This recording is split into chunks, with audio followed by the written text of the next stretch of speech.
warning sirens sounded in Israel's economic capital, Tel Aviv, as a single surface-to-surface missile was intercepted by air defense systems after it was detected crossing from Lebanon. There were no reports of damage or casualties, and the military said there was no change to civil defense instruction for central Israel. Warning sirens also sounded in other areas of central Israel, including the city of Netanya. Iranian-backed Hezbollah movement in Lebanon fired hundreds of missiles and rockets at Israel in recent days as months of conflict across the border with southern Lebanon has intensified sharply.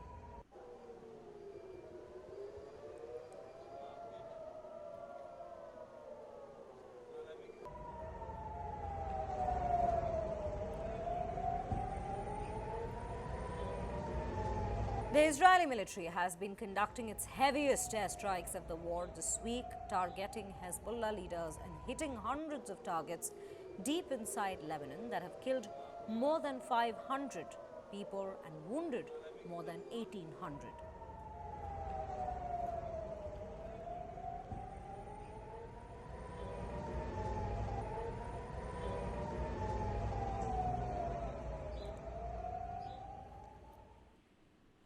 Now, ladies and gentlemen, NEWS9 Plus editor Sandeep Unnithan is currently in Israel, and we, in fact, will have a conversation with him, understanding with regards to how things are on the ground.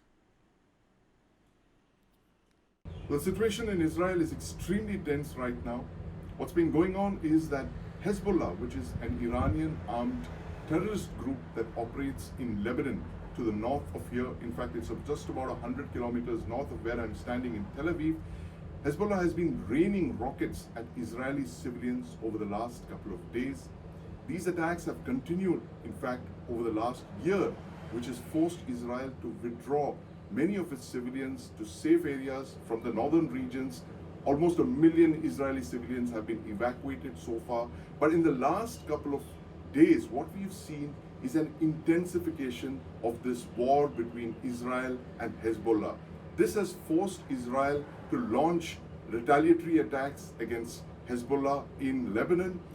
In fact, there have been over 1,600 attacks launched against Hezbollah targets in Lebanon. Israel just named that operation. It's called Operation Northern Arrows, which gives you an idea of the direction of these attacks. This comes at a time when Israel has begun to wind down its major military actions against Hamas, the terror outfit that launched the horrific October the 7th terror attacks against Israeli civilians in the south, killing over 1,400 civilians and abducting over 200 Israeli civilians. Over 100 civilians are still in Hamas's custody as hostages. Their fate remains unclear. Israel wants them to be returned. But while Israel is winding down its operations in the south, in the Gaza Strip, it has begun to swing to phase 2 of its war against Hezbollah to the north. And that is what essentially Northern Arrows, its new phase of operations against Iran's proxies, is called. Right, Sandeep. Sandeep, in fact, you know, September 17th, the pager attacks, and September 18th, the walkie-talkie attacks. What is Israel saying about it? They still have not acknowledged it. Well, the pager attacks, if you can call them that, of September the 17th were the opening salvos of Israel's war against Hezbollah. Well, officially, Israel has not acknowledged ownership of those serial pager explosions, and in fact these explosions of pagers were followed by walkie-talkie explosions on the 18th of September. These booby-trap devices have caused havoc within Hezbollah. From what we are understanding, it has disrupted Hezbollah's command and control. You could see this as the opening salvos of this new northern offensive, which Israel has now officially called Operation Northern Arrows. But the important point is that Israel has not acknowledged ownership of those attacks, those pager bombings, those walkie-talkie blasts. But the results, the consequences of those attacks have been greatly beneficial to Israel. Right. So, Sandeep, at this given point, situation seems to be very volatile. Is there a possibility of a full-scale ground war? Well, that's the million-dollar question that everyone in the world is asking, especially those in the Middle East. No one quite knows whether Israel will launch a full-scale ground assault of Lebanon. In fact, we spoke with a foreign ministry official yesterday, and that person said that all options were on the table, thereby not ruling anything out. And let's not forget, Israel has attacked Lebanon 3 times in the last couple of years. All of these invasions, these ground-based invasions, were in response to attacks on Israeli civilians emanating from southern Lebanon. In 1978 and 79, the Israeli Defense Forces launched their first invasions of Lebanon in response to attacks by Palestinian terrorists based in Lebanon. In 2006, the Israeli Defense Forces re-entered Lebanon in response to Palestinian attacks. In 2006, the Israeli Defense Forces entered southern Lebanon for the first time to confront Hezbollah. That war waged on for over a month before the United Nations announced a ceasefire. And one of the provisions of that ceasefire in 2006 was for Lebanon to withdraw all its militias operating in its territories, to ensure that they did not roam around freely within the borders of Lebanon. And in fact, that is what Israel is asking for currently. Officials that we spoke with said all they want is for Lebanon to stop proxy militias from operating within Lebanon. But that's easier said than done, because Hezbollah, which is an Iranian armed proxy actor operating in Lebanon, has a military that's believed to be over 100,000 fighters strong. And it's in fact bigger than the Lebanese army itself. Now, Israel's war is with this Iranian-sponsored proxy actor, that's Hezbollah. And in fact, the Israeli officials have repeatedly said that our war is not with the people of Lebanon. Our war is with Hezbollah, which operates inside Lebanon. This proxy actor has been involved in several thousands of rocket attacks on Israeli civilians over the last year. And Israel now wants for Hezbollah to withdraw north of the Litani River. Now, the Litani River flows from Lebanon into the Mediterranean Sea. It's about 30 kilometers north of the border between Israel and Lebanon. Israel wants Hezbollah to withdraw north of the Litani River and to create a buffer zone between its civilians in northern Israel and the Lebanese international boundary. Absolutely, Sandeep. In fact, the situation, as we just mentioned, seems quite grave, and it's only become so in the last couple of weeks when we speak about the war front, or rather the battlefield that's now developed between Israel and Lebanon.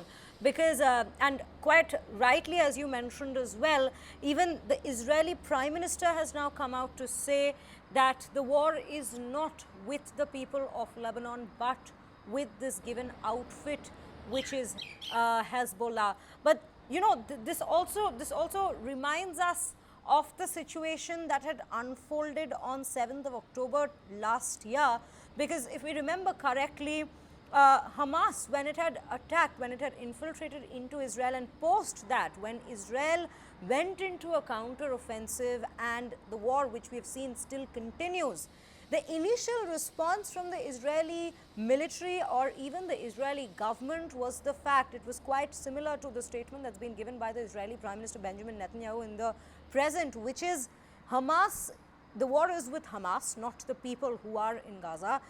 And Hamas is using the civilians as human shields. This is a similar comment that's in fact coming now from the Israeli Prime Minister, where he's warned people of Lebanon to get out of harm's way by saying that the war is not waged against them, but the war is against Hezbollah, and Hezbollah is using the civilians there as human shields. This is the story, ladies and gentlemen, that we're bringing to you from the Middle East right now, from the rather volatile situation that is unfolding with each passing day in West Asia. Thank you, Sandeepan, to bring us all these information from the ground there as to what exactly is the situation in Israel currently.